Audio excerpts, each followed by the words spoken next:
I can also start my YouTube for online comments. Live now. Done.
Good morning everyone.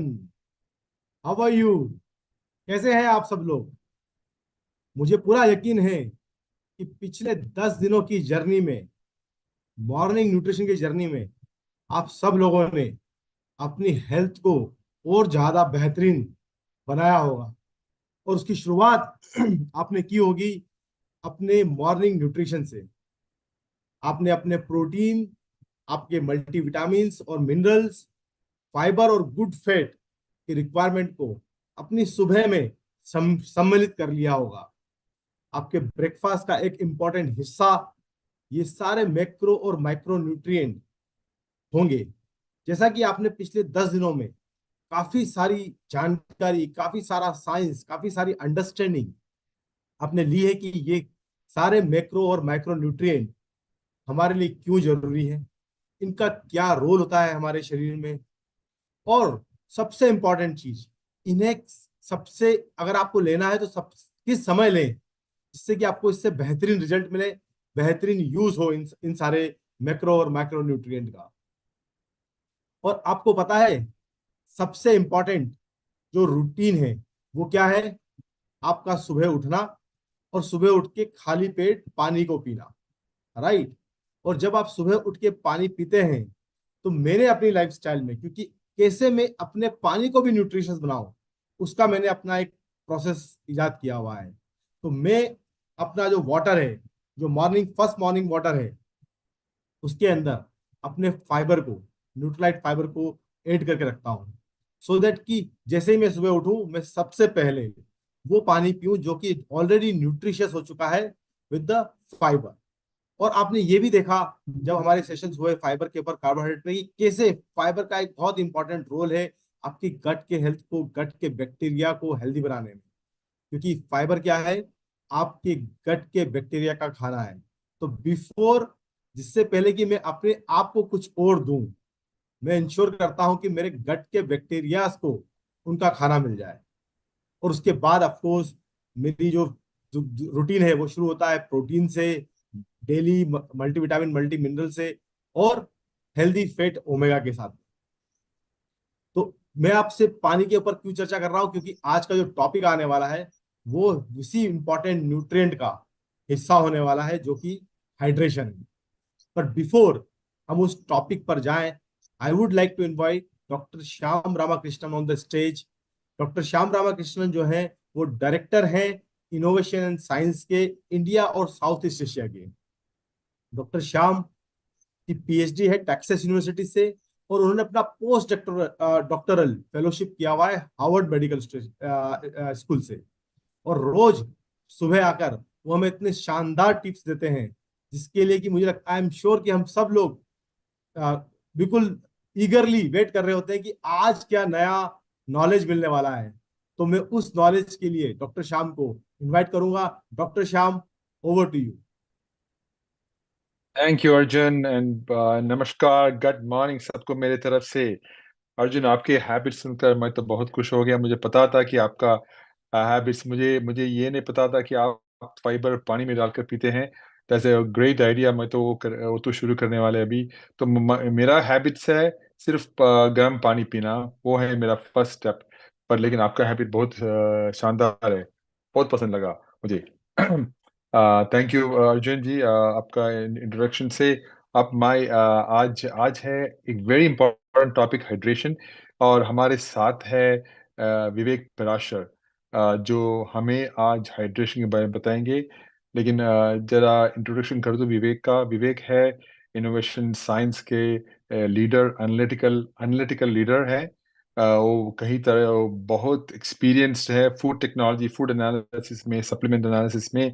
और उनके group Gurgaon में है। और उनको सब सब चीज की पता है क्वालिटी के बारे में, क्वालिटी कैसे करना है और रिसर्च करने कैसे करना है। सो मैं तो बहुत खुश हूँ कि वो आज हमारे साथ है। और उनका कुछ खुद का प्रेरणा है कि मैं कैसे मेरा हेल्थ सुधारूँ। तो मैं बहुत खुश हुआ कि वो आज हमारे साथ है हाइड्रेशन के बारे में बात करने। तो लेकिन विवेक आने से पहले मेरा आज का एक एक फेवरेट टॉपिक है। मैं इसके बारे में बहुत दिन से सोच रहा था, मैं कैसे बताऊँ आपको इसके इसके बारे में, क्योंकि हम हर हर हर दिन हमारे दिनचर्या के बारे में बात कर रहे इसका मतलब है कि हम सुबह क्या करते हैं, कब तक खाने हैं, लेकिन हमने कभी बिल्कुल डीप से एक चीज नहीं डिस्कस किया। वो है नींद या स्लीप। हम सब सोते हैं। वो सोने का हमारा हमारा हैबिट्स है, लेकिन वो इम्प्रूव कर सकते हैं। वो है मेरा आज का सोच। तो मैंने क्या किया, मैंने जरा रिसर्च किया उसके बारे में।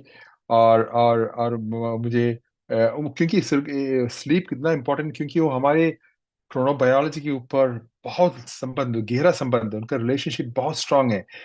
क्योंकि हम उठते हैं और हमारे सर्काडियन रिदम शुरू होते हैं वहाँ हमारे ब्रेन के, और वहाँ से हमारे दिन के पूरे हार्मोन सब शुरू होते हैं।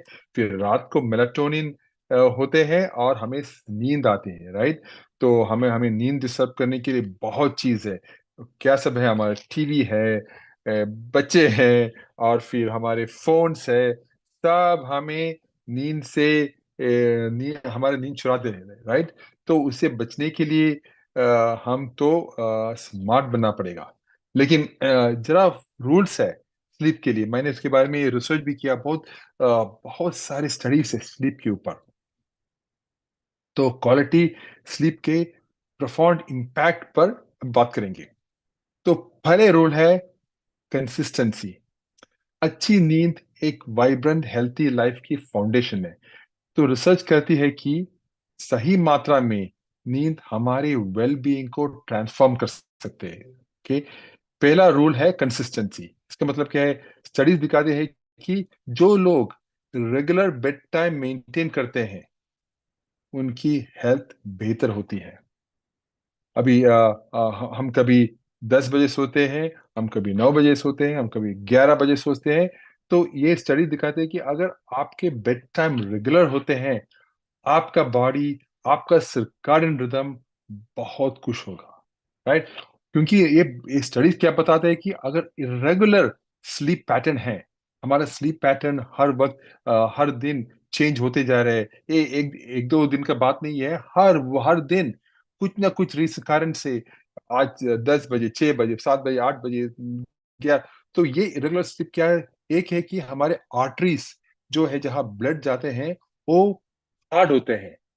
तो और फिर कार्डियोवैस्कुलर डिसीज का आते हैं, प्रॉब्लम आते हैं, फिर मूड डिसऑर्डर्स का प्रॉब्लम आते हैं। ये सब उसका कारण बन सकती है। तो ये सब रिसर्च ने बताया है। तो तो ये एक बात है कि आप आपके बेड टाइम को फ्रीक्वेंटली शिफ्ट नहीं करना।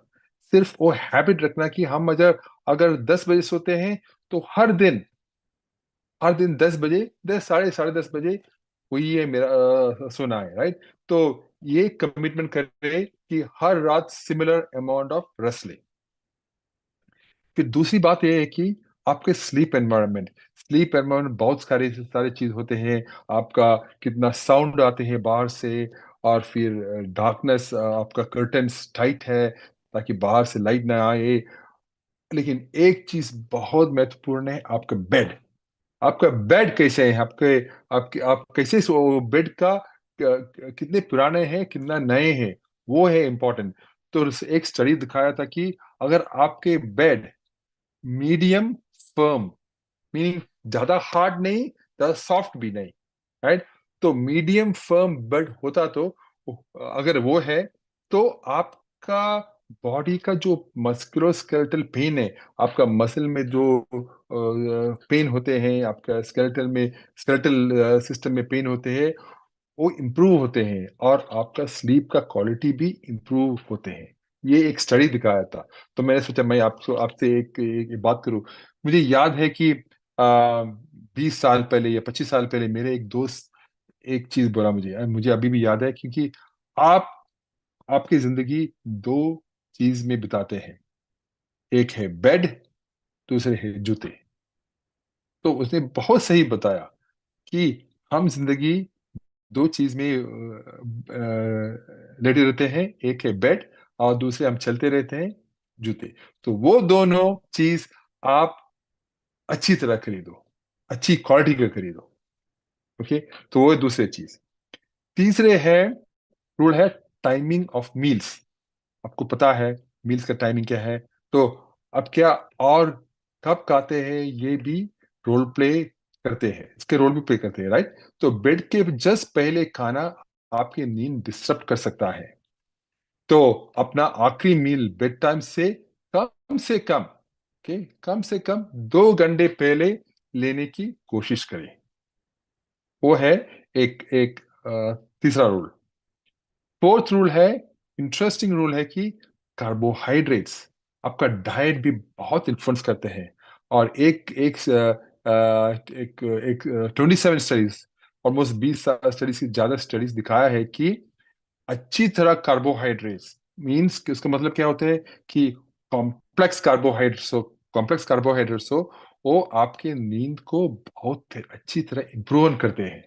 तो कार्बोहाइड्रेट का बहुत इंपॉर्टेंट रोल है। आपने सुना होगा 2 दिन पहले कार्बोहाइड्रेट्स एंड फाइबर, उसमें फाइबर है बहुत इंपॉर्टेंट। तो आ, तो फिर मेरा लास्ट एक पॉइंट है।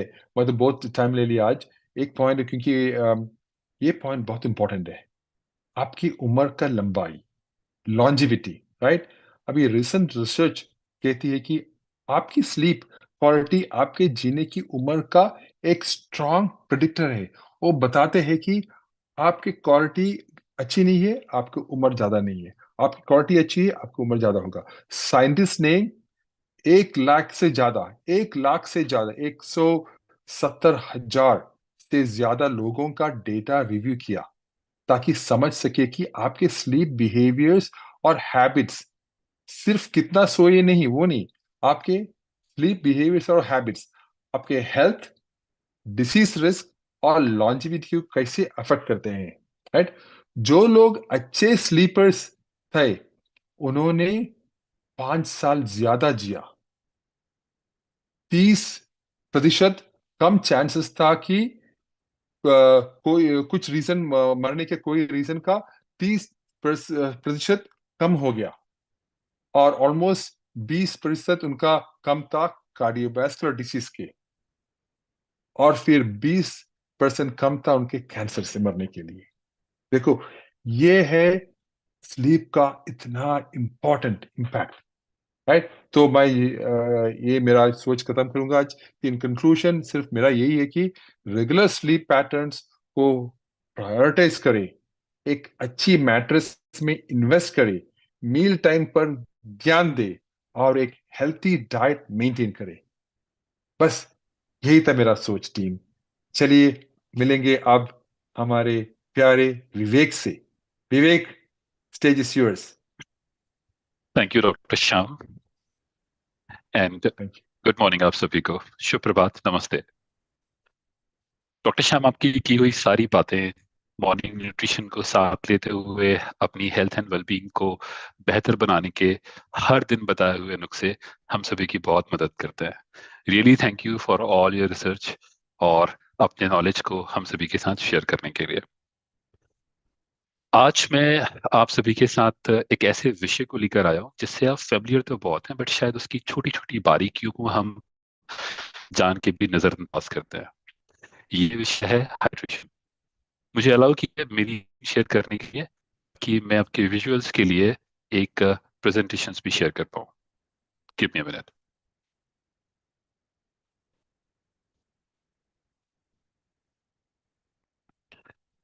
मोहित, आप कंफर्म करें मेरी स्क्रीन अगर विजिबल है तो। Yes. या, थैंक यू। यस। तो पिछले कुछ दिनों से आप लोग लगातार सर्कैडियन रिदम और क्रोनोबायोलॉजी, क्रोनो न्यूट्रिशन के बारे में पढ़ रहे हैं।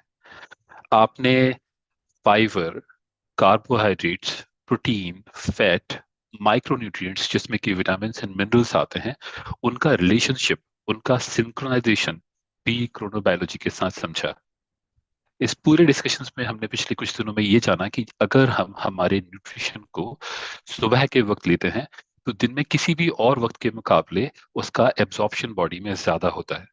हम में से कई लोगों को अक्सर शिकायत रहती है कि हम खाते तो बहुत है पर हमारे शरीर को लगता नहीं, और कुछ लोगों को शरीर में बहुत जल्दी लगता है।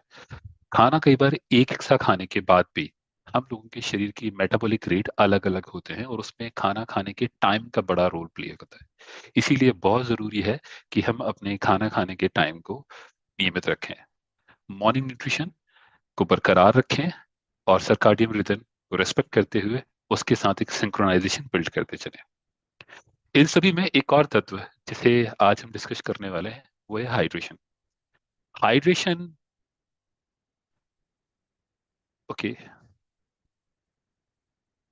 ओके, फर्स्ट थिंग इज, अच्छा पहले एक छोटी सी डेफिनेशन में फर्क समझते हैं। कई बार हम हाइड्रेशन को पानी समझते हैं और पानी को हाइड्रेशन समझते हैं, या कितना वाटर इनटेक किया। कई बार हमने वाटर इनटेक बहुत किया होता है पर हमारी बॉडी में हाइड्रेशन या हमारी बॉडी में पानी की पर्याप्त मात्रा फिर भी नहीं होती। आज इस पूरे डिस्कशन के दौरान हम ये समझेंगे कि हाइड्रेशन क्यों जरूरी है, हाइड्रेशन के माध्यम क्या है, किस वक्त हाइड्रेशन या किस वक्त हमारे लिए पानी पीना जरूरी है, पानी पीने के फायदे क्या हैं, हम हमारे पानी पीने के तरीके इम्प्रूव करने के साथ साथ हमारी स्लीप को कैसे बेहतर कर सकते हैं, जिसके बारे में आज डॉक्टर श्याम ने भी बात की।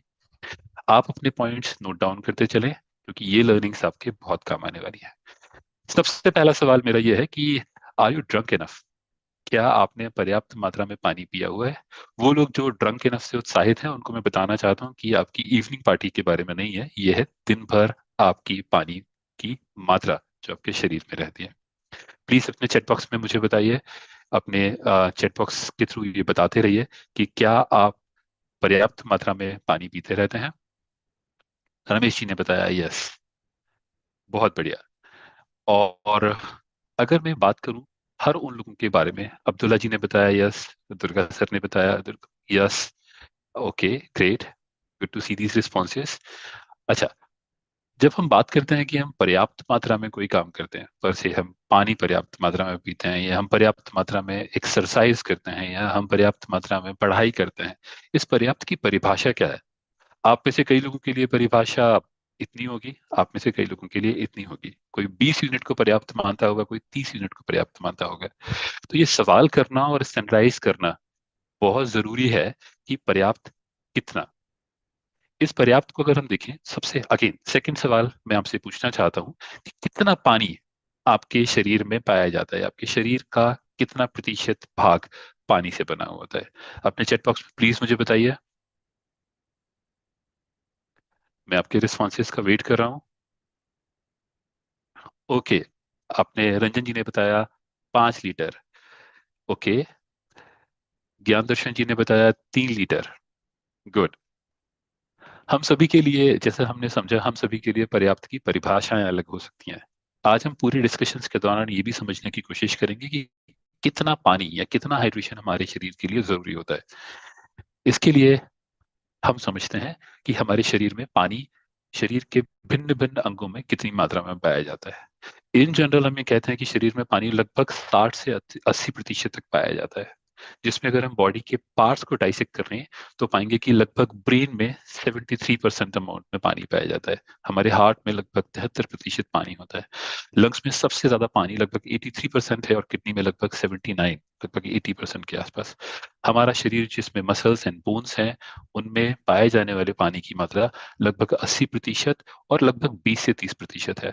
हमारी स्किन जो कि हमारी बॉडी का अपर सरफेस बनाता है उसमें भी लगभग 64 से 65% पानी है।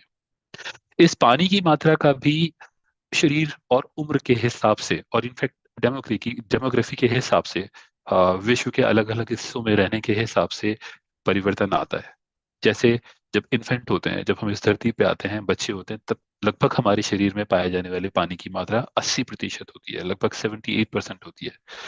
जैसे जैसे हम उम्र में बढ़ते जाते हैं ये पानी की मात्रा का स्तर थोड़ा कम होता जाता है। इसके मूलतः 2 रीजन है, या कह सकते हैं 3 रीजन। जैसे हमारी बॉडी में बड़े होने के साथ बोन्स डेवलपमेंट ज्यादा होता है, मसल मास में भी कमी आती है। जब मसल मास में कमी आएगी तो मसल में हमने क्या देखा, लगभग 80% पानी पाया जाता है। अगर मसल मास कम होगा तो वाटर क्वांटिटी कम होती जाएगी। सेकेंड वन थिंग कि हमारी बॉडी का मेटाबॉलिक रेट बच्चों के मुकाबले स्लो होता है। बच्चे गेम खेलते रहते हैं, उनमें हार्मोन से ज्यादा पाए जाते हैं, उनमें नई यानी स्फूर्ति यानी फ्रेश एनर्जी होती है, जिसकी वजह से उनका मेटाबॉलिक रेट फास्ट होता है और उनका वाटर अमाउंट भी ज्यादा होता है। उम्र के साथ लगभग पुरुषों में ये 7% होता है, वही महिलाओं में ये लगभग 55% भी हो सकता है। एक बात जाननी बहुत जरूरी है कि एक ऐसा तत्व जो हमारे शरीर का लगभग 60-70-80% हिस्सा बनाता है, क्या वो सच में इतना महत्वपूर्ण है हमारे लिए, या उसके फंक्शंस क्या है, क्यों इतना पानी जरूरी है? तो आप में से हर वो जो साइंस फील्ड है उसने अपनी 10th या 11th क्लासेस में पढ़ा होगा कि इस धरती पर पाए जाने वाले सभी जीव जंतु और इवन पेड़, ये सारे सबसे पहली उत्पत्ति जल में हुई। जल से एक कोशिकीय जीव बने, जो बाद में 2 कोशिकीय या 10 कोशिकीय या बड़े बड़े होते गए, और वो जब जल से माइग्रेट होते रहे तो रेप्टाइल बने, जिनमें हम छिपकली या क्रोकोडाइल्स इस तरह के एनिमल्स की बात करते हैं। और जब वो पृथ्वी पे आए या पृथ्वी के सूखे इलाकों में आए, तो वहां पे उस एनवायरनमेंट के हिसाब से अपने आप को अडेप्ट करते चले और उनमें डिफरेंट परिवर्तन आते रहे। तो जीवन का सबसे मूल आधार पानी है। और अगर हम हवा के बाद बात करें तो पानी वो दूसरा तत्व है जिसके बिना आप लंबे वक्त तक जिंदा भी नहीं रह सकते। इसीलिए पानी के फंक्शंस को समझना बहुत जरूरी है। बहुत छोटे छोटे फंक्शंस हैं जिन्हें आप डेली बेसिस पे समझते हैं, जानते हैं, बट शायद आपकी कॉन्शियसनेस, आपकी अवेयरनेस में वो नहीं रहते। जैसे आपकी आईज में टीयरी फ्लूइड रहता है, आप कंटिन्यूसली अपने आईज ब्लिंक करते रहते हैं ताकि आपकी आईज में एक नमी बनी रहे। आपके नोज में म्यूकस होता है, आपके माउथ में सलाइवा होता है जो खाने को डाइजेस्ट करने में आपकी मदद करता है। पानी आपके बॉडी के टेम्परेचर को रेगुलेट करता है। आपने सुना होगा कि जब पसीना आता है तो पसीने से एक्सोथर्मिक रिएक्शन होती है, और ये एक्सोथर्मिक रिएक्शन क्या करती है, आपकी हीट को एमिट करती है, शरीर से बाहर निकालती है। और जब ये शरीर से आपकी हीट को बाहर निकालती है तो आपकी बॉडी कूल डाउन होती है। पानी हीट को एब्जॉर्ब करता है, तो अगर ज्यादा हीट होती है तो पानी आपके शरीर के अंदर हीट को एब्जॉर्ब करता है और इस तरह से टेम्परेचर को रेगुलेट करता है। आपने जो भी खाया, हम अभी बात कर रहे थे कि हम जो भी तत्व खाते हैं क्या वो हमारे शरीर को सच में लगते हैं, उनका ट्रांसपोर्टेशन कैसे होता है? आपने खाना खाया, स्टमक में गया, स्टमक में वो डाइजेस्ट हुआ, डाइजेस्ट होकर उसमें से जब वो इंटेस्टाइन में जाता है, वहां से न्यूट्रिएंट्स इंटेस्टाइन के थ्रू एब्सॉर्ब होने लगे और ब्लड में आते हैं। ब्लड में लगभग 60% पानी पाया जाता है। ब्लड का सबसे मेजर एक कंस्टिट्यूएंट जो है वो पानी होता है, और इसी ब्लड के थ्रू आपके सारे न्यूट्रिएंट्स स्टमक या इंटेस्टाइन से सेल या सेल वॉल तक ट्रेवल करते हैं। इसीलिए इनके एब्जॉर्प्शन के लिए भी पानी का बहुत रोल है। अगर आप अर्ली मॉर्निंग में, अर्जुन ने जैसे बताया, फाइबर वैसे भी गट के लिए ठीक होता है, डॉक्टर श्याम ने बताया गर्म पानी पीते हैं, अगर आप पानी पीते हैं तो आपको कॉन्स्टिपेशन की बीमारी नहीं होगी, वो शिकायत आपकी हमेशा के लिए दूर हो जाएगी। 2 वजह से, एक तो ये इंटेस्टाइन को फ्लश करने का काम करता है, क्लीन करने का काम करता है। सेकेंड वन थिंग, जब आप पानी पीते हैं तो आपके स्टमक के अंदर भी ये पीएच बैलेंस का काम करता है, क्योंकि यूजली एसिडिटी क्यों होती है, क्योंकि हमारे स्टमक के अंदर का पीएच कम हो जाता है। सामान्यतः एम्प्टी स्टमक का पीएच 1.2 के आसपास होता है, बट जब हम पानी से उसको तर करते हैं तब यही पीएच लगभग 3 से 4 हो जाता है। जितना न्यूट्रल साइड पीएच होगा उतना ही हम बेहतर महसूस करेंगे, उतनी ही हमें कॉन्स्टिपेशन की शिकायत कम होगी। हमारे जितने भी जोड़ हैं, घुटने के जोड़ हैं या खून के जोड़ हैं, हम कई बार अपने बुजुर्गों से सुनते हैं कि मुझे बात की बीमारी हो गई है, मेरे घुटनों में दर्द होता है। अगर आप एक अर्ली एज से, अपनी छोटी उम्र से ही अगर पानी का सेवन सही समय पे और सही मात्रा में करते रहेंगे तो 2 जॉइंट्स के बीच में पाया जाने वाला फ्लूइड, जिसको साइनोवियल फ्लूइड बोलते हैं, उसकी भरपूर मात्रा बनी रहेगी और दोनों जॉइंट्स के बीच में फ्रिक्शन कम होगा। फ्रिक्शन कम होगा तो उनमें पेन नहीं होगा, आपको आर्थराइटिस की शिकायत नहीं होगी, और आप लंबे वक्त तक चल पाएंगे और हेल्दी रहेंगे। कई और सारे यहाँ पे हमने फंक्शंस लिखे हुए हैं, जिनमें एक और बड़ा फंक्शन है, वो है हार्मोन्स एंड न्यूरोट्रांसमिशंस।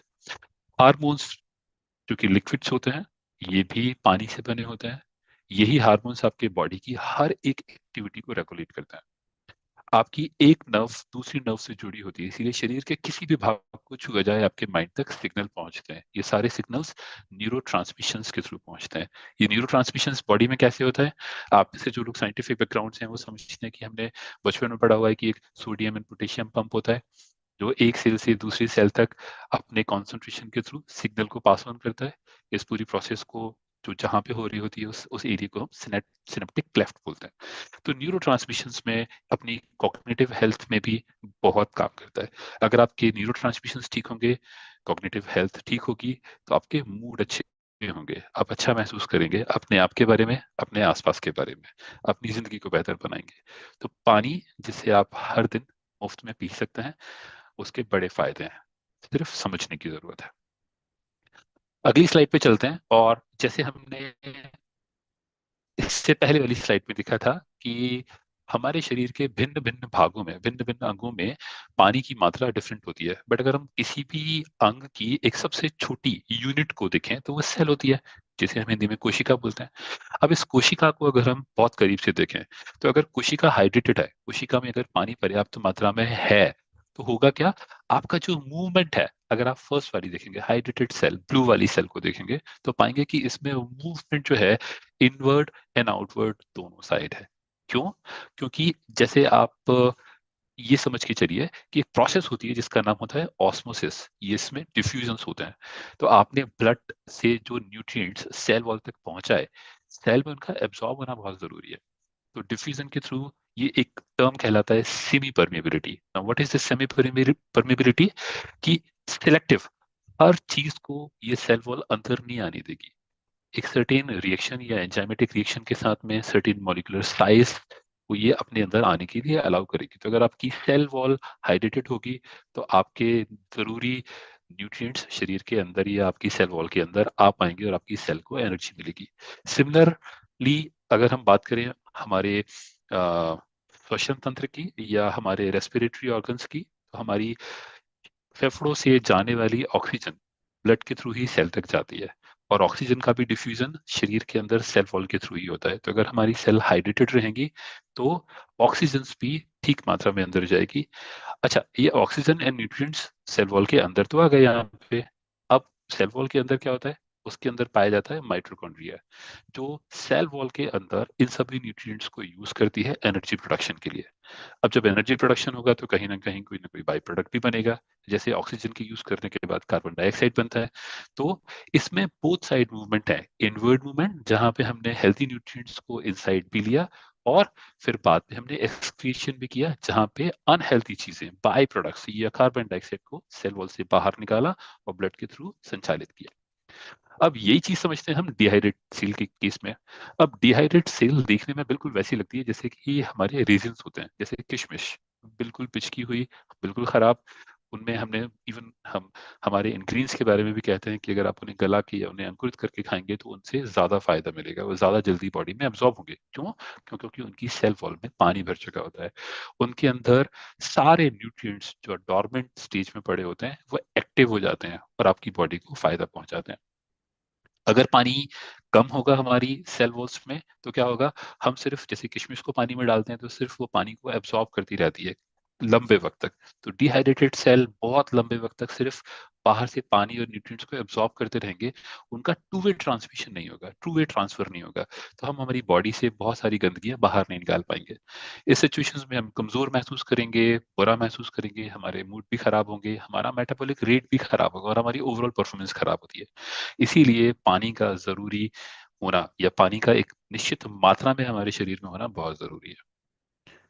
अगली स्लाइड पे चलते हैं, जिसमें हम ये समझने की कोशिश करेंगे कि वाटर हमें किन किन सोर्सेज से मिलता है। एक तो वो जो हम पानी पी लेते हैं, जिसमें हम डायरेक्टली हमने पानी कंज्यूम किया और हमारी बॉडी हाइड्रेटेड महसूस कर रही है। दूसरी बात है फूड, जैसे आप फल खाते हैं, सब्जियां खाते हैं, आप हरी सब्जियां तरकारी खाते हैं घर पे, इवन जो अनाज खाते हैं, एक निश्चित मात्रा में पानी होता है। तो लगभग आपके शरीर का 35 से 40% पानी इंटेक आपके फूड से भी होता है। और कई बार आप मेटाबॉलिक वाटर, अच्छा ये मेटाबॉलिक वाटर थोड़ा सा नया टर्म होता है कई लोगों के लिए, बट जैसे आप समझें कि कार्बोहाइड्रेट की सबसे स्मॉलेस्ट यूनिट क्या है, ग्लूकोज। अब ये ग्लूकोज क्या होता है, जब ज्यादा मात्रा में होता है, तो ये ग्लूकोज आपके शरीर में ग्लाइकोजन की फॉर्म में डिपॉजिट हो जाता है, जिसे आप बाद में एनर्जी के रूप में यूज कर लेते हैं। ये जो ग्लाइकोजन के फॉर्म में जो जो जनरेट जो जो शुगर या ग्लूकोज जमा होता है, ये हाइड्रोलिसिस की वजह से होता है। इसमें से एक पानी का मॉलिक्यूल अगर हम ग्लूकोज से बाहर निकालते हैं, तो ये कंडेंस मॉलिक्यूल में कन्वर्ट हो जाता है और ग्लूकोजन बन के आपकी बॉडी में जमा हो जाता है। तो इस तरह की मेटाबॉलिक रिएक्शंस के थ्रू भी थोड़ा सा पानी जनरेट होता है, जो होता है बहुत कम क्वांटिटी में। जैसे हमने यहाँ पे अगर देखा तो लगभग 5 से 10% पानी। तो इस तरह से ये हमने एक जनरल फिगर बताने की कोशिश की है कि पानी का इंटेक या हाइड्रेशन आपकी बॉडी कहाँ कहाँ से रिसीव करती है। बट जिस तरह से शरीर शरीर एक ऐसी मशीनरी है, दुनिया की सबसे कॉम्प्लेक्स और सबसे सुंदर मशीनरी है जो भगवान ने बनाई है। जितना हम इंटेक कर रहे होते हैं उतना ही हम बाहर एक्सक्रीट भी कर रहे होते हैं। तो पानी का बहुत बड़ा अमाउंट, हम लगभग 60 से 70% भाग पानी का यूरिन के थ्रू बाहर निकालते हैं। हमारे स्टूल में भी लगभग हम 2 से 3% पानी बाहर निकालते हैं। उसके अलावा हम पसीने के रूप में पानी बाहर निकालते हैं। तो शरीर में जितना पानी आ रहा होता है उतना ही पानी लगभग लगभग बाहर जा रहा होता है। यही वजह है कि जब पानी का यूटिलाइजेशन हमारे शरीर में जिस तरह से होता है, पानी का लॉस हमारे शरीर से जिस तरह से होता है, इसी वजह से हमें प्यास भी लगती है ना। एक बड़ी मजेदार बात है प्यास को लेके। शरीर में आपके दिमाग में एक छोटी सी सेल पाई जाती है जिसे हम हाइपोथैलेमस बोलते हैं, जो कि पिट्यूटरी ग्लैंड से बिल्कुल लगी होती है। अब ये जो पिट्यूटरी ग्लैंड से लगी हुई हाइपोथैलेमस है, ये आपकी भूख और प्यास दोनों को नियंत्रित करती है। मजेदार बात इसमें यह है कि कई बार हमें लग रही होती है प्यास, बट हम मान के चल रहे होते हैं भूख, क्योंकि खाना खाने में मजा आता है, हमारी जुबान को स्वाद आता है। तो हमारे सेंसेशंस हमें अट्रैक्ट करते हैं कि ओके, खाना ही खा लेते हैं। तो कई बार आपको भूख लग रही होती है और आप कंफ्यूज हो रहे होते हैं कि, सॉरी, प्यास लग रही होती है और आप कंफ्यूज हो रहे होते हैं कि आपको भूख लग रही होती है, और आप खाना खाते रहते हैं। किसी न किसी वजह से लगभग 30 से 40% की वाटर इनटेक आपकी फूड की वजह से भी होती है। तो थोड़ा बहुत आपको पानी भी मिल जाता है, तो आप अपने आप को और कॉन्फिडेंट महसूस करते हैं कि हाँ, शायद मुझे सच में भूख ही लग रही थी। ये कन्फ्यूजन्स के कंसिक्वेंसेस बहुत खराब हैं, इनके परिणाम बड़े खराब हैं। जैसे आप, एक तो डिहाइड्रेशन आपको होने लगेगा। अगर आपको डिहाइड्रेशन होने लगेगा तो आप जो खाना खाएंगे, खाना खाने से मिलने वाले पानी के साथ साथ आप कैलोरी इंटेक बहुत कर लेंगे। अगर आपका कैलोरी इंटेक ज्यादा होगा तो आप वेट गेन भी करेंगे। आप अपने ब्रेन सिग्नल्स को मैनिपुलेट करना शुरू कर देंगे, क्योंकि आपका ब्रेन आपको सिग्नल दे रहा होगा पानी के, और आप खा रहे होंगे खाना। इसीलिए बहुत जरूरी है कि हम माइंडफुल रहें, हम अपने बॉडी सिग्नल्स को ठीक से रीड कर पाए। हम सबका कॉन्शियस होना बहुत जरूरी है। हम जितने कॉन्शियस होंगे अपने शरीर को, अपनी भावनाओं को, अपने मन को, अपने विचारों को और अपने एनवायरनमेंट को जितना बेहतर समझेंगे, हम उतनी बेहतर जिंदगी गुजारेंगे। एक और भी प्रॉब्लम है आजकल मॉडर्न लाइफस्टाइल में, हम अक्सर मंचिंग करते रहते हैं, जहां हमने चिप्स, बिस्किट्स, कुकीज, छोटा मोटा कुछ न कुछ खाते रहते हैं। इस तरह के खाने से भी हम हमारे डाइजेस्टिव जूसेस को कंटिन्यूसली रिलीज करते रहते हैं और हमें भूख लगातार लगती रहती है। कई बार आपने देखा होगा कि जिन दिनों आप खाना ज्यादा खा रहे होते हैं उन दिनों आपको भूख भी ज्यादा लग रही होती है, क्योंकि आपके डाइजेस्टिव जूस उन दिनों में ज्यादा निकल रहे होते हैं। इस तरह से आप ओवरवेट हो जाते हैं, आप कंटिन्यूसली डिहाइड्रेशन के शिकार हो जाते हैं, आपका कैलोरी इंटेक बढ़ जाता है। और इसको दूर करने के लिए, इस कंफ्यूजन को दूर करने के लिए मेरे पास 4 ऑप्शंस हैं। इन चारों ऑप्शंस को बहुत ध्यान से सुनिए और समझें। नंबर 1, हम सभी जानते हैं कि खाना पचने में लगभग 4 से 6 घंटे लगते हैं। तो अगर आपको खाना खाने के बाद 4 से 6 घंटे के अंदर अगर आपको भूख के सिग्नल मिल रहे हैं, तो आप सबसे पहले तो अपने आप को क्वेश्चन करें कि नहीं, खाना तो मैंने खाया है। खाना खाने के बाद अगर ये सिग्नल्स हैं तो निश्चित ही पानी के होने चाहिए, और उस समय आप लगभग 1 गिलास पानी पिए और 15 से 20 मिनट वेट करें। फिर अपने आप की बॉडी सिग्नल्स को दोबारा रीड करने की कोशिश करें। ज्यादातर केसेस में आप पाएंगे कि आपको प्यास लग रही थी और अब आपकी भूख भी शांत हो गई है। कई बार ये न्यूट्रिएंट्स की कमी की वजह से भी होता है। कई बार हम खाना तो बहुत खा रहे होते हैं बट हमें न्यूट्रिएंट्स नहीं मिल रहे होते। जैसे अर्जुन ने अपने डिस्कशंस में बीच में बताया कि आप लोग न्यूट्रिएंट्स का लेना भी बहुत जरूरी है। तो जब न्यूट्रिएंट्स नहीं होते तो आपके शरीर में कोई ना कोई एक फंक्शन ठीक काम नहीं कर रहा होता, और जब ये फंक्शन ठीक काम नहीं कर रहे होते तो आपको एक इंटरनल मेंटल हंगर भी फील होगी। आप पेट से तो भरे होगे बट आपको कहीं ना कहीं फील रहेगा कि यार कुछ कमी है, और आप शायद उस कमी को पूरा करने के लिए खाना खाते रहेंगे। पानी पिएंगे, आपके ये सारे कंफ्यूजन्स दूर होंगे। रेगुलर हाइड्रेशन के लिए आप अपने पास में एक पानी की बोतल जरूर रखें। ये पानी की बोतल आपको फायदा देगी क्योंकि आप लगातार थोड़ा थोड़ा पानी पीते रहेंगे। माइंडफुल ईटिंग, अच्छा, ये बड़ा बड़ा बड़ा पसंदीदा टर्म है। मेरे एक फ्रेंड के साथ मेरी बात हो रही थी और उसने कहा कि यार खाना खाने का मन कर रहा है। तो मैंने से कहा खाना तो थोड़ी देर पहले ही खाया था, कहने लगा हाँ वो पेट तो भरा हुआ है बट मेरा मन कर रहा है। एंड समहाउ बिकॉज वो एक साइंटिफिक कम्युनिटी से आता है, तो वो कहता है कि अरे ये तो माइंडफुल ईटिंग है, मतलब मेरा मन कर रहा है, मेरा मन कहता है खाने का, यही माइंडफुल ईटिंग है। नहीं, माइंडफुल ईटिंग का मतलब है हम कॉन्शियस हैं अपनी बॉडी से मिलने वाले सिग्नल्स को पढ़ने में और समझने में। जब आप अपनी आपकी बॉडी जब थकी होगी तो आपको सिग्नल देगी, बताएगी कि आप थके हुए हैं और आप आराम करना चाहेंगे। प्यास, भूख, थकान, नींद, ये आपकी सारी बॉडी के सिग्नल्स हैं।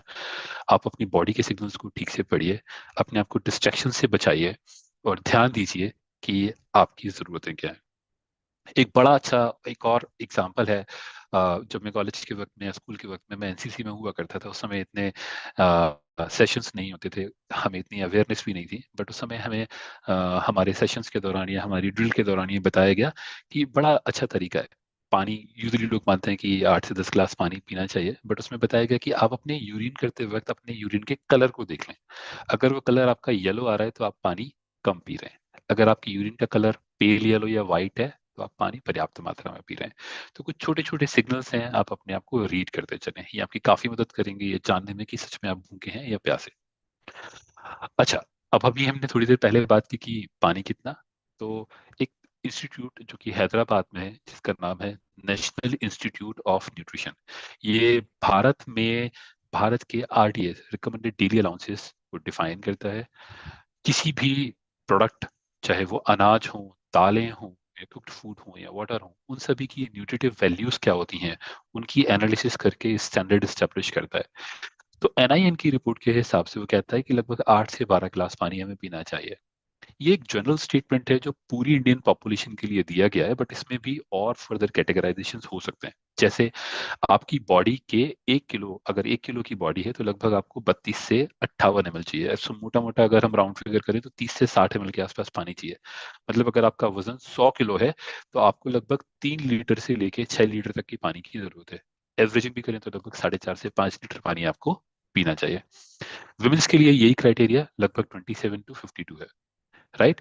अच्छा, इसी के साथ में एक चीज और आपके लिए समझने वाली है कि एक इंसान जो कि एसी चैम्बर में बैठ के अपने ऑफिस के दिन भर काम करता है, जिसकी फिजिकल मूवमेंट बहुत कम है, एक इंसान जो शायद रोड पे काम करता है, मेहनत करता है, ये एक स्पोर्ट्स मैन जो रात को या दिन में गेम खेलता है, ऐसे लोगों की पानी की रिक्वायरमेंट अलग अलग हो सकती है।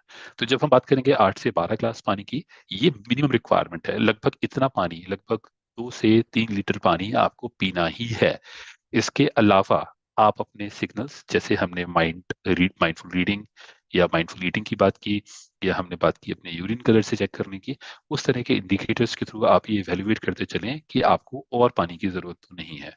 ये इंश्योर करना सिर्फ आपकी जिम्मेदारी है कि आप पूरी तरह से हाइड्रेटेड हैं। अपने पानी को कुछ दिन पहले फिर अर्जुन की बात मुझे याद आई। अर्जुन ने अपने शुरुआती इंट्रोडक्शन टाइम पे कहा था कि हमें हमारे पानी को खाने की तरह खाना चाहिए। इसका एक्चुअली मतलब क्या है, इसी को अगर हम फोर्थ पॉइंट से भी रिलेट करना चाहें तो टेक सिप, है ना, वर्सेस चगिंग। हम जैसे पानी को ग्लास लिया और गट गट करके पूरा पानी पी गए, ये बड़ी गलत हैबिट है। नंबर वन, इससे बॉडी बैलेंस खराब होता है। सेकंड वन थिंग, ये बॉडी में जो फ्लूइड बैलेंस है, फुल फ्लूइड का एक सर्टेन पीएच भी होता है, तो हम बॉडी के फ्लूइड के पीएच बैलेंस को भी खराब करते हैं। कई बार ये हमारी किडनी को ओवर प्रेशराइज भी करता है, क्योंकि जिस इसको आप बिल्कुल ऐसे समझ सकते हैं जैसे कि बारिश के दिनों में पूरे महीने भर बारिश नहीं हुई, किसी एक दिन बारिश हुई और झमाझम बारिश हुई, सारा पानी नलियों के थ्रू बह गया, आपकी जमीन ने उसको एब्जॉर्ब कुछ भी नहीं किया। पर अगर आप यही पानी रोज थोड़ी थोड़ी मात्रा में, बारिश हो, हल्की हल्की बूंदाबांदी हो, तो आपकी धरती में ये पानी एब्सॉर्ब होगा। तो जब आप पानी सिप करके पीते हैं, थोड़ा थोड़ा पानी थोड़े वक्त के बाद पीते हैं, तो आपके शरीर को ज्यादा लगता है, शरीर में ज्यादा एब्सॉर्ब होता है और ये वेस्ट नहीं होता। किडनी पर भी लोड कम पड़ता है। इसी तरह से आप अपने पानी के साथ साथ अपने फ्रूट्स एंड वेजिटेबल्स के इंटेक को खाने में बढ़ा सकते हैं, तो खाने से मिलने वाले हाइड्रेशन की भी पर्याप्त मात्रा आपको मिलती रहेगी। एक बड़ा अच्छा फैक्ट है कि जब हम बात करते हैं हाइड्रेशन की, तो हाइड्रेशन में सोर्सेज क्या क्या हो सकते हैं। क्या पानी एक लौता सोर्स है? तो नहीं। कई लोग हाइड्रेट, कई लोग कोल्ड ड्रिंक्स जाके पियेंगे और कहेंगे कि हम तो हाइड्रेट हो गए। मेरे फ्रेंड ने बड़ी अच्छी बात बोली, वो बोला कि मैं छोटे छोटे पैक बनाता हूँ, उसमें अल्कोहल कम होता है तो मेरा पानी इंटेक बढ़ जाता है। No, all these things are not good. ये सारे हमें बहाने अपने आप से दूर करने होंगे। हमें समझना होगा कि अल्कोहल आपको डिहाइड्रेट करता है, ना कि हाइड्रेट। हमें समझना होगा कि ये जो एरिएटेड ड्रिंक्स हैं, जिनको आप सोडा बोलते हैं, कोला बोलते हैं, ये आपके शरीर के लिए ठीक नहीं। शुगरी ड्रिंक्स, कई सारे फ्रूट जूसेस भी जो मार्केट में आजकल मिलता है, वो शुगरी ड्रिंक्स होते हैं। बड़ा अच्छा फैक्ट है, जैसे आप लोग तो एक हेल्थ एंड वेलनेस कम्युनिटी से आते हैं, आप लोग प्रोडक्ट्स के लेबल्स को रीड करना शुरू करें। अगर आप एप्पल जूस पीते हैं तो आप एप्पल जूस के पीछे एप्पल कंटेंट को देखें। लगभग 15% एप्पल जूस होता है, बाकी लगभग 85% उसमें पानी होता है। अगर आप क्रैनबेरी जूस जो आपको मार्केट में मिलता है उसे देखेंगे उसकी बोतल पे, तो लगभग 20 से 25% क्रैनबेरी जूस होता है, लगभग 75 से 80% उसमें पानी होता है। तो आप एक्चुअली पानी पी रहे होते हैं। और आप ये भी सरप्राइज करें कि पूरे इंडिया में किसी भी कोने में किसी भी सीजन में अगर आप ये ड्रिंक्स पी रहे हैं, इनका स्वाद एक ही आता है। क्यों? क्योंकि ये बहुत हाईली प्रोसेस्ड होते हैं। ये हाईली प्रोसेस्ड हाइड्रेशन के मेथड्स ठीक नहीं है, आपको इन्हें अवॉइड करना चाहिए। आपको क्या करना चाहिए? सबसे बेहतर और दुनिया में यूनिवर्सल डाइल्यूएंट या यूनिवर्सल सॉल्वेंट या यूनिवर्सल ड्रिंक क्या है? पानी। पानी पीना चाहिए। पानी की अगर आपको एंटीऑक्सीडेटिव कैरेक्टरिस्टिक्स बढ़ाने हैं तो आप पानी को इन्फ्यूज कर सकते हैं, कभी नींबू से, कभी खीरा से, कभी और सारे फल काट के डाल सकते हैं। ये आपका डिटॉक्स वाटर जो आजकल हम कहते हैं। अगर आपको इलेक्ट्रोलाइट से फिल्ड पानी पीना है, आप कोकोनट वाटर पी सकते हैं। आप वेजिटेबल्स के और फ्रूट्स के जूसेस बनाकर पी सकते हैं। बट हाँ, इस बात का ध्यान रखें कि जब भी आप ये हरी सब्जियों के या फलों के जूस बनाएं तो इनको फिल्टर ना करें, क्योंकि इनके फिल्टर करने से आप इनके फाइबर कंटेंट को बाहर निकाल देते हैं और उनकी सारी की सारी खूबियों को आप बाहर निकाल देते हैं, जो ठीक नहीं। तो जरूरी है ये याद रखें कि अगर जब भी आप पहले तो फ्रूट्स को ऐसे खाने की कोशिश करें, बट अगर आप जूस भी पीना चाहते हैं तो उनको एटलीस्ट फिल्टर ना करें। इसी बात को हमने समझाया 3 डिफरेंट कलर से, जो कि हमारे ट्रैफिक सिग्नल्स हैं। कि ग्रीन चॉइसेस जिनके लिए फुल गो अहीड है, उनमें है water, fruit infused water, buttermilk, coconut या buttermilk is a very good option, buttermilk. और वहीं पे हमने रेड लिस्ट में क्या लिखा हुआ है कि हमारे स्पोर्ट्स ड्रिंक विद शुगर, हमने स्पोर्ट्स ड्रिंक के साथ शुगर, शुगर वाला अगर कोई ड्रिंक है, शुगरी ड्रिंक्स, हमें उन्हें अवॉइड करना चाहिए। अच्छा, एक चीज और है, ये एक कई बार हम जूसेस को ठीक मानते हैं। ये एक बड़ा मिथ है कि प्रोसेस ये पैकेज्ड और अच्छी क्वालिटी के टेट्रा पैक वाले जूसेस लेंगे तो ये बेहतर होते हैं और ये बेहतर ऑप्शन है। नहीं, ये मिथ है, ये इसे हमें बस करना बहुत जरूरी है। क्योंकि अगेन हमने पहली स्लाइड में बात की कि इनमें शुगर कंटेंट ज्यादा होता है, फिल्ट्रेशन की वजह से इनमें फाइबर कंटेंट भी कम होता है। और जब इसमें फाइबर बचा नहीं तो इनमें बचेगा क्या? कई बार हम ये मान के चल रहे होते हैं कि जूसेस तो न्यूट्रिएंट रिच होते हैं, बट आपको ये मानना होगा कि जितने जूसेस फ्रेश होंगे उतने ही न्यूट्रिएंट रिच होंगे। ओवर द टाइम विटामिन जो है वो डिग्रेड होते जाते हैं, इनकी शेल्फ लाइफ कम होती जाती है। तो मानो कि आज एक फ्रेश जूस में 100 यूनिट विटामिन ए है, तो आज से 1 महीने बाद वो शायद 70 रहे, या 3 महीने बाद शायद वो 50 रहे, या हो सकता है 6 महीने बाद वो आते आते ना भी रहे। तो जितने पुराने आप जूसेस लेते रहेंगे उतने ही उनके अंदर न्यूट्रिएंट लॉस होते जाएंगे डिग्रेडेशन की वजह से। तो एक्चुअली में आप ले क्या रहे हैं? आप सिर्फ कैलोरीज ले रहे हैं, शुगर ले रहे हैं, ना आपने फाइबर लिया, ना आपने न्यूट्रिएंट लिया। तो इस तरह का ड्रिंक्स आपको अवॉइड करना होगा, आपको यहाँ पे माइंडफुल होना पड़ेगा। हमने भी थोड़ी देर पहले बात की थी कि हाइड्रेशन चार्ट, तो ये यूरिन एक अच्छा सिग्नल हो सकता है। आप इस चार्ट को हमेशा रेफर करें। इनिशियल 3 लाइन जो है जहाँ पे हम पेल येलो कलर या बिल्कुल लगभग ऑफ वाइट कलर से बात करते हैं, अगर आपकी यूरिन का कलर लगभग ऐसा सा होता है, आप ये मान सकते हैं ये आपको एक फर्स्ट प्रिलिमिनरी सिग्नल है जो आपको बताता है कि आप ठीक से हाइड्रेटेड है। अगर आपकी यूरिन का कलर डार्क होता जाता है या 4 to 8 की रेंज में किसी भी रेंज में फॉल करता है, तो आपको समझना होगा कि आप ठीक से पानी नहीं पी रहे हैं और आपके शरीर में पानी की कमी है, जिसे आपने इम्प्रोवाइज करना होगा। राइट? अच्छा, जब हम इतनी सारी बात कर रहे हैं हाइड्रेशन हाइड्रेशन हाइड्रेशन, तो एक चीज, हाइड्रेशन का अपोजिट क्या है? हाइड्रेशन का अपोजिट है डिहाइड्रेशन। डिहाइड्रेशन क्या होता है? गर्मियों के दिनों में हमें लू लग जाती है, लूज मोशंस होने लग जाते हैं, पानी में शरीर की कमी हो जाती है, शरीर में पानी की कमी हो जाती है स्पोर्ट्स के दौरान पसीने की वजह से। ये सारी प्रोसेसेस कहलाती हैं डिहाइड्रेशन। अच्छा, इनमें सिम्टम्स क्या क्या होते हैं? जैसे आप मुझे चैट बॉक्स में अगर बता सकें कि डिहाइड्रेशन के वो सिम्टम्स, अभी तो गर्मियों के सीजन चल रहे हैं, आप में से किसी ने कोई रिसेंटली एक कुछ सिम्टम्स आइडेंटिफाई किए हैं तो प्लीज मुझे उनके बारे में जरूर बताएं। या please, I am just waiting for your responses here. Nice, yes, rightly said. तो बेसिकली डिहाइड्रेशन के जो सिम्टम्स हैं उनमें सबसे पहला थर्स्ट, प्यास लगना, बड़ा बेसिक सा सिम्टम्स है। कई बार हम उसको रीड नहीं कर पा रहे होते, बट हमें कॉन्शियस रहना होगा। दूसरा, हमें थकन होगी, हम जल्दी जल्दी थक जाएंगे, हमारा चूंकि मेटाबॉलिज्म ठीक नहीं होगा। हमने सेल वॉल स्ट्रक्चर के टाइम पे क्या पढ़ा था, ये क्या देखा था? कि सेल वॉल सिकुड़ जाएंगी, उनका मेटाबॉलिज्म कम हो जाएगा। जब मेटाबॉलिक रेट कम हो जाएगा तो एनर्जी कम मिलेगी, तो आप थका हुआ महसूस करेंगे। अगर आपकी सेल वो सिकुड़ने लगेंगी तो क्या होंगे, मसल क्रैम्प्स आने शुरू होंगे, आपको बीच बीच में मसल क्रैम्प्स आएंगे और आप परेशान रहेंगे। आपका यूरिन कॉन्सेंट्रेशन हाई हो जाएगा, आपको हीट स्ट्रोक, इन दिनों गर्मियों में अगर आप कहीं पे भी बाहर जाएंगे तो आपको हीट स्ट्रोक ज्यादा लगेंगे। आपको जब इतना सब कुछ हो रहा होगा तो निश्चित ही आप इरिटेट भी होंगे। आपकी ब्लड में सोडियम एंड पोटेशियम या बाकी सारे न्यूट्रिएंट्स का कंसंट्रेशन हाई हो जाएगा, जिससे आप ओवरवेल्म्ड महसूस करेंगे। और ओवरवेल्म महसूस करने की वजह से आप इमोशनली अनस्टेबल महसूस करेंगे, आपको हेडेक भी होगा। क्योंकि जब ब्लड गाढ़ा होता जाएगा तो आपका हृदय को धड़कने के लिए या ब्लड को शरीर के भिन्न भिन्न भागों तक पहुंचाने के लिए मेहनत ज्यादा करनी होगी, तो आपका हार्ट रेट भी बढ़ जाएगा, आपकी स्किन ड्राई होगी और आपकी आंखों में ब्लीचिंग होगी। ये सारे सिम्टम्स हैं। अच्छा, एक चीज हमें समझनी होगी, कोई भी इवेंट हो जाने के बाद हमें सिम्टम्स दिखाई देते हैं, क्या हमें सिम्टम्स तक का वेट करना चाहिए, या हमारे पास पहले से कुछ ऐसे इंडिकेटर्स होने चाहिए जो किसी इवेंट होने के पहले या इवेंट होने के वक्त पे हमें बता दें या हमें अलर्ट कर दें। तो अब हम बात करेंगे इंडिकेटर्स की। ये इंडिकेटर्स सिम्टम्स भी हैं, और अगर हम अर्ली स्टेज में इन्हें रीड कर पाते हैं तो ये हमारे इंडिकेटर्स हैं। पहला इंडिकेटर क्या है, थर्स्ट, प्यास, है ना। ये भी एक बड़ा तथ्य है कि जब तक आपको प्यास लगती है तब तक लगभग आप अपने बॉडी वेट का 2% फ्लूइड ऑलरेडी खो चुके होते हैं, तभी आपको प्यास लग रही होती है। आपके शरीर में हाइपोथैलेमस के पास जो पिट्यूटरी ग्लैंड है, वो एक डायूरेटिक, एंटी डायूरेटिक हार्मोन या एक लिक्विड सिक्रीट करती है, जो आपको बताती है, जो आपकी प्यास को रेगुलेट करती है, ये बताती है कि आप प्यासे हैं। बट ये एटीएच रिलीज कब होता है, जब बॉडी में ऑलरेडी पानी लॉस होना शुरू हो चुका होता है।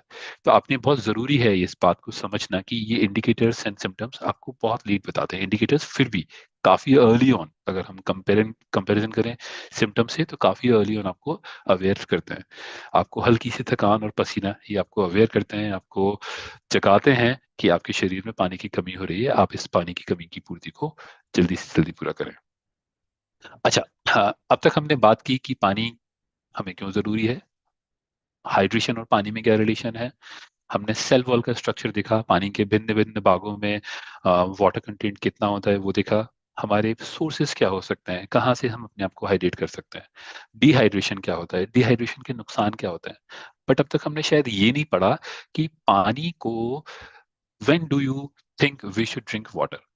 इसका भी आप मुझे उत्तर प्लीज बताइए। क्या हमें सुबह पानी पीना चाहिए, या दोपहर में पानी पीना चाहिए, शाम को पानी पीना चाहिए, या रात में पानी पीना चाहिए। प्लीज जल्दी जल्दी अपने चैट बॉक्स में कमेंट करके मुझे बताइए कि आपको दिन के किस वक्त में ये पानी ज्यादा पीना चाहिए। लेट मी चेक हेयर के।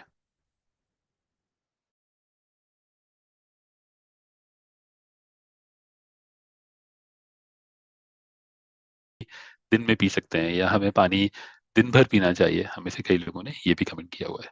राइट, तो बहुत जरूरी है कि हम दिन भर ही पानी से अपने आप को हाइड्रेटेड रखें।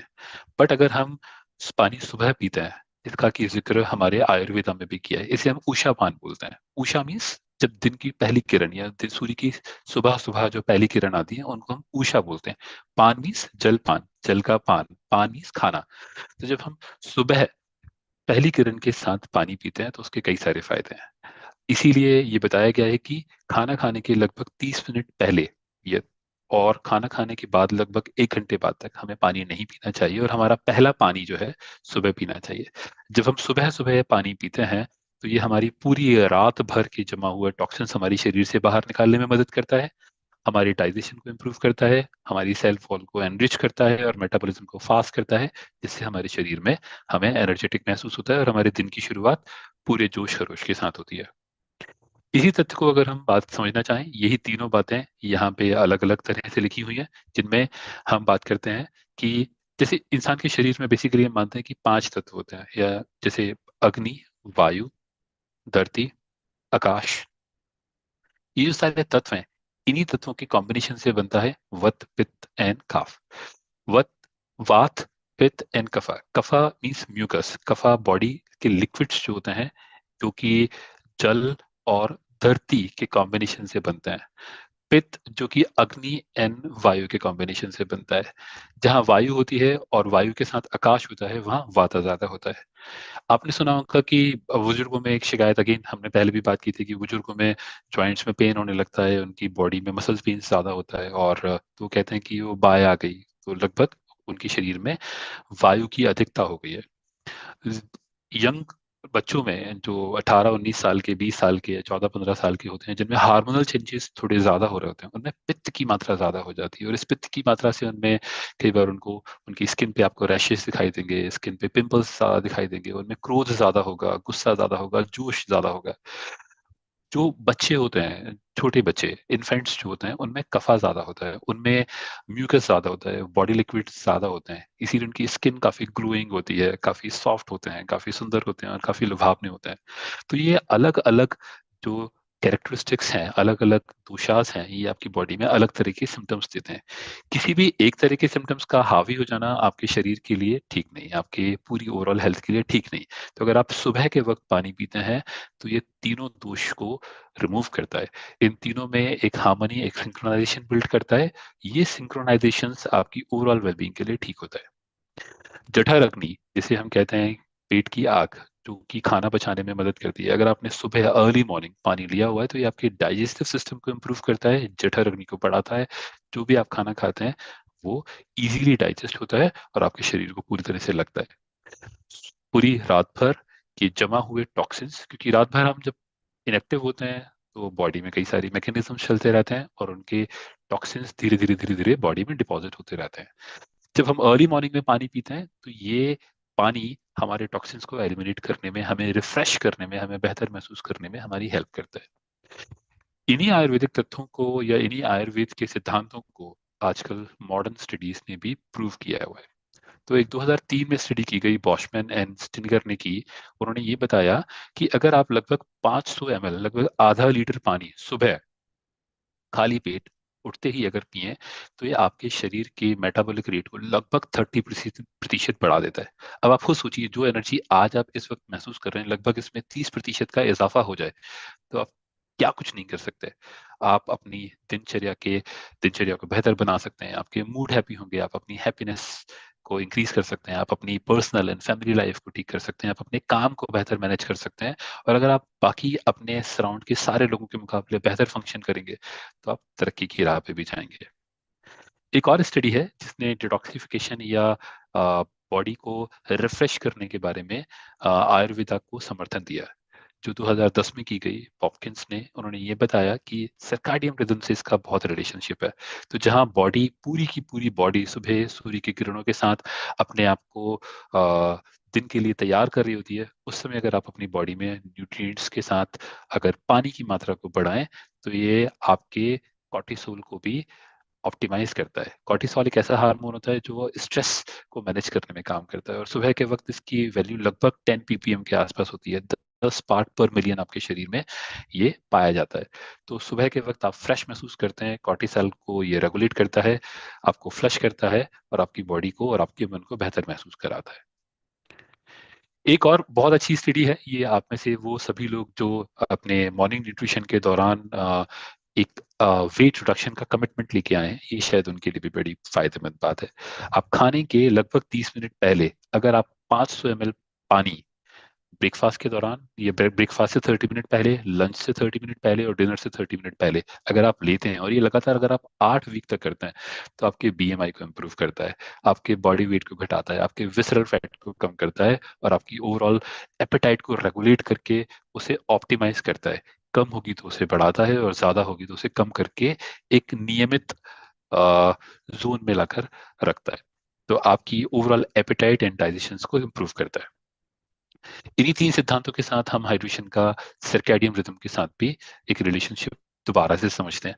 अभी हमने पिछली काफी सारी स्लाइड्स में बात की कि दिन की शुरुआत के वक्त, जब हमें एनर्जी की सबसे ज्यादा जरूरत है, जब हम बॉडी की नेचुरल साइकिल के साथ अपने दिन की शुरुआत करते हैं, उसी समय पानी का क्या जरूरत है, क्योंकि पानी हमारे मेटाबॉलिज्म को बढ़ाता है, हमारे एक्सक्रिएशंस को इम्प्रोवाइज करता है, हमारी बॉडी से टॉक्सिन्स को रिमूव करता है, बॉडी के टेम्परेचर को रेगुलेट करता है, हमारे कॉग्निटिव हेल्थ को, हमारे न्यूरो ट्रांसमिशंस को भी सपोर्ट करता है।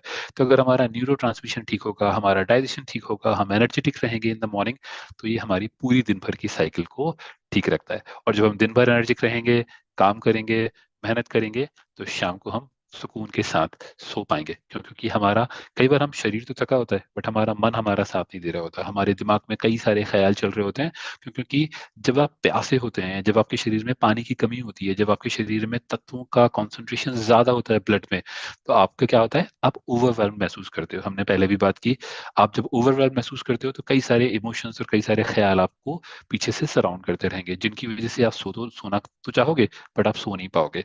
तो बट अगर आप में हाइड्रेशन अप्रोप्रिएटली होगा तो आपको रात को नींद भी ठीक आएगी। और अगर आपको रात को नींद ठीक आएगी तो डॉक्टर श्याम ने अपनी बात की शुरुआत में जो अच्छी नींद से जुड़े हुए 4 या 5 तथ्यों की बात की, वो सारे तथ्य आपके लिए सपोर्टिव रहेंगे, वो सारे तथ्य आपको सपोर्ट करेंगे, राइट।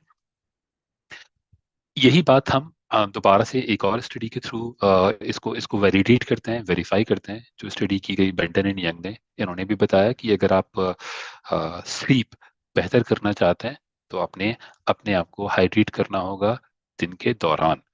और जहां अच्छी स्लीप आपकी ओवरऑल मेटाबॉलिज्म को इम्प्रूव करती है, आपकी हाइड्रेशन को इम्प्रूव करती है, वहीं हाइड्रेशन भी स्लीप को कॉम्प्लीमेंट करता है। ये टू वे प्रोसेस है जिसमें स्लीप एंड हाइड्रेशन दोनों एक दूसरे को कॉम्प्लीमेंट करते हैं, सपोर्ट करते हैं, और आपकी ओवरऑल हेल्थ एंड वेलबींग को सपोर्ट करते हैं, राइट।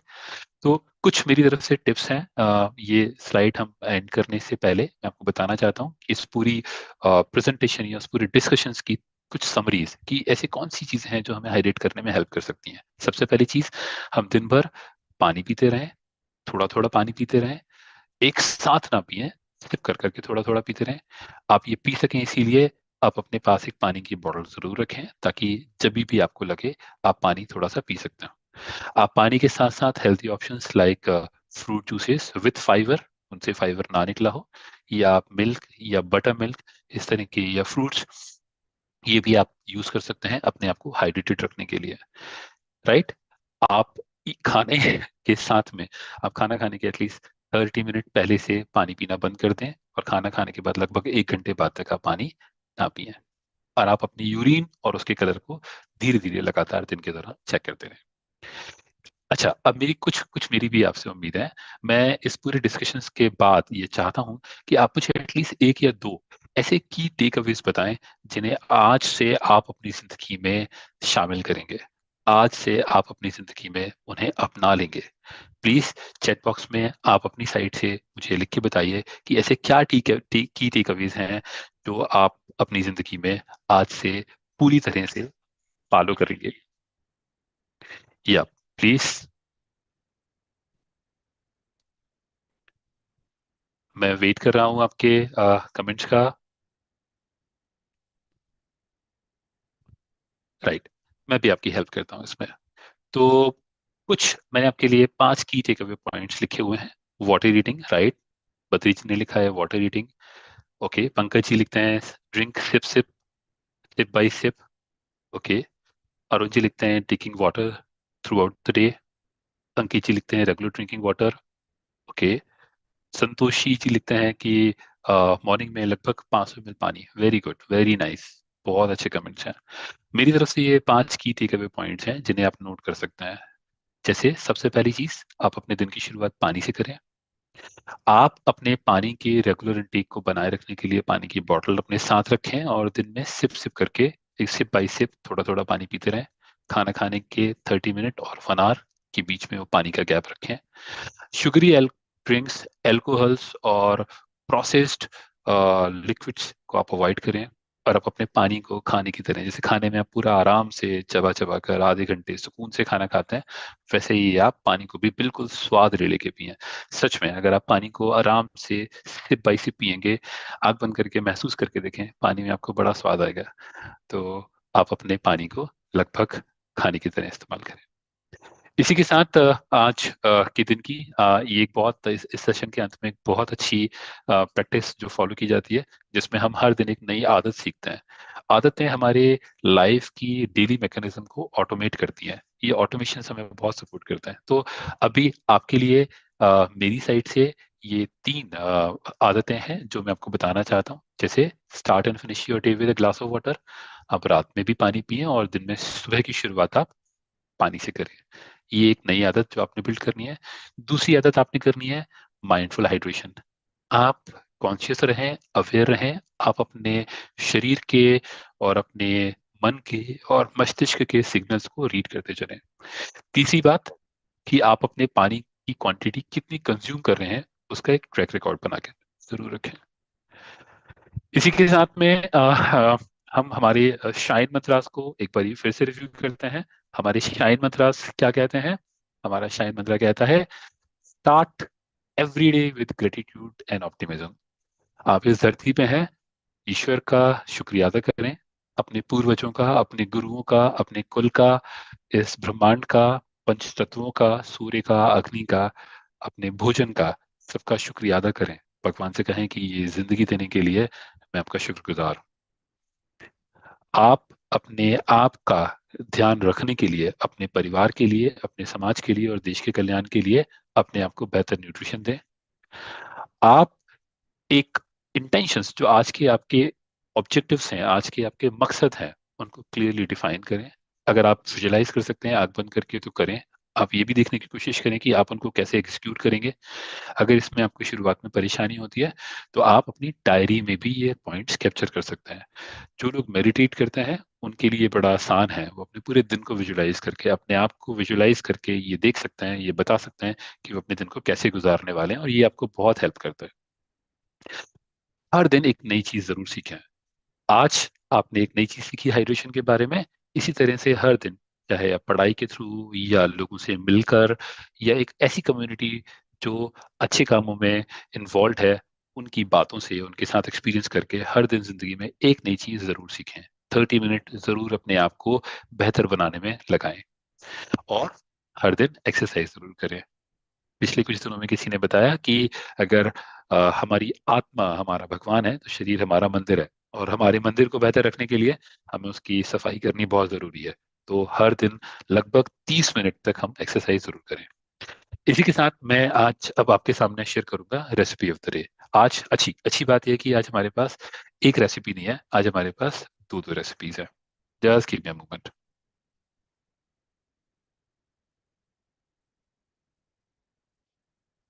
तो पहली रेसिपी का नाम है आलमंड सेफ्रन लस्सी। लस्सी गर्मियों के दिनों में लस्सी बहुत फायदेमंद है, ये प्रोबायोटिक की तरह प्रोबायोटिक है। तो इसमें काफी सारे आपकी गट के लिए बड़ी हेल्दी है, स्वादिष्ट होती है, और इसको और स्वादिष्ट बना के और बेहतर बना के और न्यूट्रिशियस बनाने के तरीके हम देखते हैं।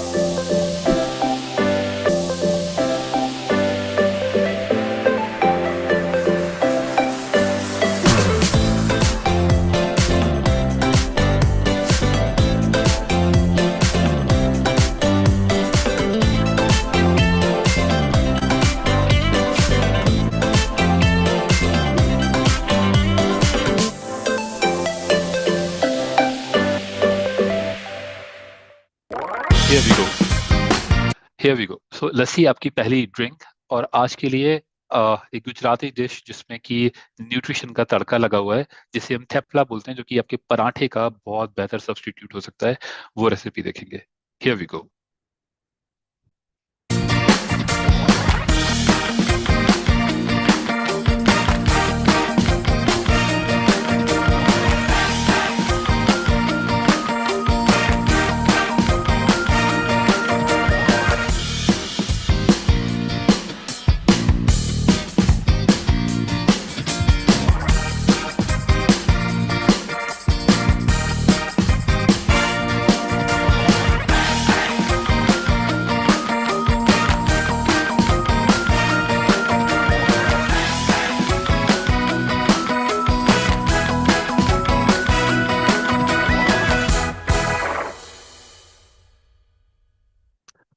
अच्छा, एक बात आपने ध्यान रखने वाली होगी, इस पूरी वीडियो में पराठे बनाते वक्त हमने ये जरूर यूज किया कि ऑयल कम से कम यूज किया जाए, और जो ऑयल हमने लिखा वो ऑलिव ऑयल था। हम पिछले फैट वाले सेशन में पढ़ चुके हैं कि हमें सेचुरेटेड फैट से दूर रहना होगा, और अनसेचुरेटेड, मोनो अनसेचुरेटेड और पॉली अनसेचुरेटेड, मूफा और पूफा यूज करना होगा। तो हम ऐसे ऑयल को यूज करेंगे जिनमें मूफा और पूफा की वैल्यू ज्यादा हो। नोट करने वाली बात है। इसी के साथ में एक मीनल के लिए आई एम रियली ग्रेटफुल कि वो हर दिन आके अपनी एक्सरसाइज के कुछ टिप्स बताकर हमारी जिंदगी को बेहतर बनाने में हमारी मदद करती हैं। आज के उनके एक्सरसाइज सेशन को सुनते हैं और देखते हैं और इसे करते भी हैं। आप में से हर वो इंसान जो इस समय मीनल के साथ इस एक्टिविटी को रिपीट कर सकता है, प्लीज करने की कोशिश करें। Here we go. A very happy gut morning everyone. I hope you all are doing great. और आज हम सीखने वाले हैं बहुत ही अमेजिंग वर्कआउट जिसका नाम है wall sit. And as the name suggest, ये है एक वर्कआउट जो हम वॉल के साथ करने वाले हैं। तो लेट्स गेट स्टार्टेड। तो आइए समझते हैं movement of wall sit. And as the name suggest, wall sit is sitting with the support of the wall. और वो सभी लोग जिनको स्क्वाट्स करने में मुश्किल होती है और आज तक they are not able to get to the right format of squatting, wall sit is a great way to begin. So आज हम स्टार्ट करने वाले हैं वॉल सिट से। तो हमारा फॉर्मेट वही रहेगा, एथलेटिक। आपके फीट, आपके हिप्स, आपके शोल्डर्स, आप इनको अलाइंड रखेंगे। चाहे आप बैठेंगे भी तब भी आपके शोल्डर्स अलाइंड ही रहेंगे। Now the idea is that you are sitting with your back on the wall. अब इसमें बहुत सारे लोग ये गलती करते हैं कि वो वॉल को छोड़ देते हैं, सिर्फ हिप्स की सपोर्ट लगाते हैं, मतलब अपनी स्पाइन में आर्च कर देते हैं। आपको क्या करना है कि अपनी कोर को एंगेज करके रखना है। आपकी रीढ़ की हड्डी की एक एक वर्टिब्रे आपकी वॉल पे ही रहनी चाहिए। That's the correct way of doing a wall sit. And again, आपके जो नीज हैं वो आगे की तरफ पुश नहीं होंगे, अलाइंड रहेंगे आपके एंकल्स पे। और इनफैक्ट नीज आपके सॉफ्ट रहेंगे। इन सभी मूवमेंट्स में आपके मसल पे एक्शन रहता है, आपके जॉइंट्स हमेशा नाइस एंड सॉफ्ट रहते हैं। तो आप वॉल से कितना दूर होंगे ये इस बात पे डिपेंड करता है कि आपकी मसल, ये पूरे के पूरे क्वाड की लेंथ कितनी है, बिकॉज हम उसको परपेंडिकुलर ही रखेंगे। यहां से बैठ के देखेंगे कि आप कहां तक परपेंडिकुलर रह सकते हैं और फिर नीचे आएंगे पूरा, from the heel to the knee, from the knee to the hip, perpendicular to the wall. Core को एंगेज करते हुए पूरी की पूरी स्पाइन हमारी वॉल के साथ रहेगी। अपने हाथों को खोल भी सकते हैं अच्छे से, या अपने हाथों को अपने नीज पे भी रख सकते हैं। इनफैक्ट जब आप नीज पे रखते हैं तो आप बहुत ज्यादा इसको पकड़ने की कोशिश करते हैं, तो कोशिश कीजिएगा कि हाथों को ऊपर की तरफ खींच के रखेंगे। Again, full body strength workout. आपके काफ्स पे भी बहुत अच्छा प्रेशर आ रहा है, क्वाड्स पे भी, हैमस्ट्रिंग्स पे भी, कोर पे भी। इनफैक्ट इस तरह से जैसे आपने हाथों को खोला है तो आपके शोल्डर्स के लिए भी बहुत इफेक्टिव है, आपके पोस्चर करेक्शन के लिए बहुत अमेजिंग मूव है। सो वो सभी लोग जो आगे की तरफ झुक जाते हैं अपने लैपटॉप्स पे या स्क्रीन्स पे, इस तरह की मूव से यू कैन अंडरस्टैंड कि आपका पोस्चर होना कैसे चाहिए। स्टार्ट करेंगे 30 सेकंड से। 30 सेकंड्स के लिए होल्ड कीजिए। धीरे धीरे अपने स्ट्रेंथ और स्टेमिना के अराउंड मूव करते हुए 1 मिनट, 1.5, 2 मिनट्स तक भी लेकर जा सकते हैं। और धीरे से जब आपको इस मूवमेंट से बाहर आना है, जंप करके नहीं आना है, जिस तरह से आए थे उसी तरह से हाथों का सपोर्ट लेते हुए वापस आ जाएंगे। अब ये जो वॉल सिट है ये खुद ही एक बहुत ही मॉडिफाइड वर्जन है, लेकिन फिर भी अगर आपको वॉल सिट का एक मॉडिफाइड वर्जन चाहिए तो आप क्या करेंगे, आप जो आपके पंजे हैं ना उनको थोड़ा सा पास रखेंगे और हिप्स के साथ पीछे की तरफ जाके थोड़ी मूवमेंट करेंगे ऊपर और नीचे की, जिससे आपकी जो हैमस्ट्रिंग्स है अगर ये टाइट है तो थोड़ी सी रिलीज हो जाती है। तो सिर्फ आप नीचे जाएंगे, वापस ऊपर आएंगे, नीचे जाएंगे, वापस ऊपर आएंगे, नीचे जाएंगे, वापस ऊपर आएंगे। जब आप इस मूवमेंट को कर रहे हैं, मेक श्योर कि जो आपकी कमर है वो स्ट्रेट लाइन में अलाइंड है, कोर टाइट है, काव्स में, हैमस्ट्रिंग्स में, हर जगह आप इसकी स्ट्रेच फील करेंगे। वापस ऊपर आएंगे, नीचे जाएंगे, वापस ऊपर आएंगे। कुछ दिन तक इसको करके देखिए। उसके बाद फिर जब आप नीचे जाएंगे यू विल फील कि आपके मसल्स सडनली ये सारा का सारा प्रेशर ले पा रहे हैं इजीली। एंड अगेन, आपको जरूरी नहीं है कि एकदम से 30 सेकंड से स्टार्ट करना है, 5-10 सेकंड से स्टार्ट कीजिए।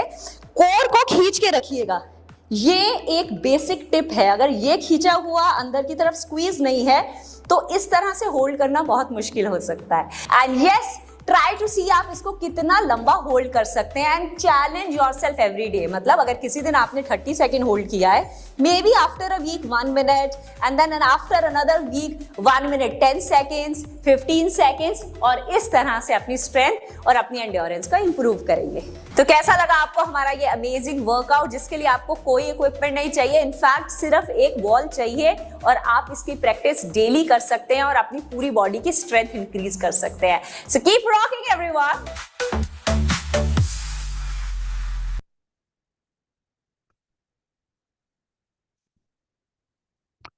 So thank you everyone for joining us.